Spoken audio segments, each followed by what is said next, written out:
Reserves, gentleman from New York. Mr. Speaker, the gentleman from Ohio, the chairman of the committee, says we don't like what the American people did. Well, obviously we don't. We lost the election.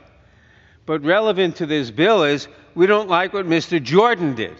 We don't like what the Republican leadership did in refusing to bring the Senate bill to a vote before the election. We begged them. Darrell Issa begged them, begged Mr. Jordan. I did. Hank Johnson did. We said, bring it to the floor before the election. It'll pass unanimously, and we'll have the judges that we need. Because if it's not brought to the election until after, it's not brought to the floor until after the election, one party or the other is going to oppose it. So we're objecting to this bill not because we object to what the American people did, because we object to what Mr. Jordan and the Republican leadership did.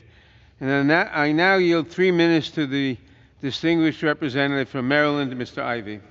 The gentleman is recognized. I thank the gentleman for yielding. Mr. Speaker, I rise in opposition to S4199, the Judges Act. I appreciate the comments that have come from the Republican side this morning. Chairman Jordan in particular. We've had a chance to pass bipartisan legislation out of that committee. In fact, a couple of those bills have been mine, co-sponsored with Republican Wesley Hunt.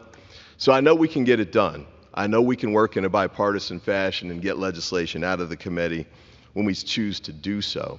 And the idea behind this bill was to take the politics out of judicial nominations and selections. And I think it's pretty clear, I think everyone would agree that this system's been broken for some time. The Republicans would point to the Bork nomination.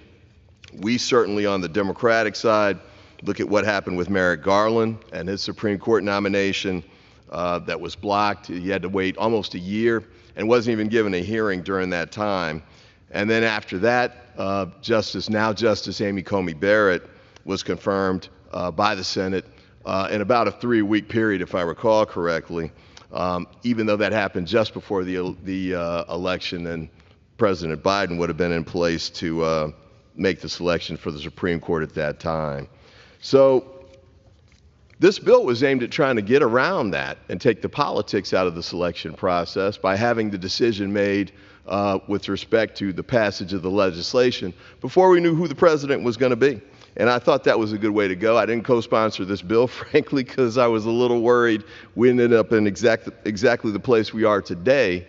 But what happened was, now that the election's been had, even though the Senate passed this bill back in the summer, in fact, it came out of committee in June, it was passed unanimously in the Senate in August, and the House Judiciary Committee had several markups in September and August. We could have taken the bill up then, but it never happened. In fact, it didn't happen until after the election and President Trump was selected. And guess what happened then? Now that we're at the 11th hour, we didn't even bother to have the committee markup process happen. They brought it straight to the floor. And now they're asking us to vote for it today on this expedited basis, now that they know who's going to win. So I just say this. We know how to do bipartisan legislation. Mr. Issa on the other side, I know, has done excellent bipartisan legislation, working with members of this committee on the Democratic side. And he has a long history of doing that, and I think we can replicate that again. But today, I ask that we not pass this bill. I ask my colleagues to vote against it. Let's go back to the drawing board. Let's take another crack at making sure we do this in a bipartisan way. I agree we need more judges. In fact, the courthouse I practice in, D.C. Superior Court, 10 short. We need them there. We need them in other courts that I practice, and we need them all over the country. But let's do it in the right way. Additional 2 minutes. I thank the gentleman, but I'll wind it up, and I'll say this. We know how to do this the right way. The American people want us to do it the right way. We know the judiciary, the nomination and selection process has been broken for some time. This could be a way to take a step in the right direction for fixing that. So I'd ask my colleagues, vote no today. Let's get back to the drawing board. Let's find a way to work together in a bipartisan fashion and yield an apolitical result. Elections have consequences. Mr. Trump's going to have his chance to put nominees on the court for sure.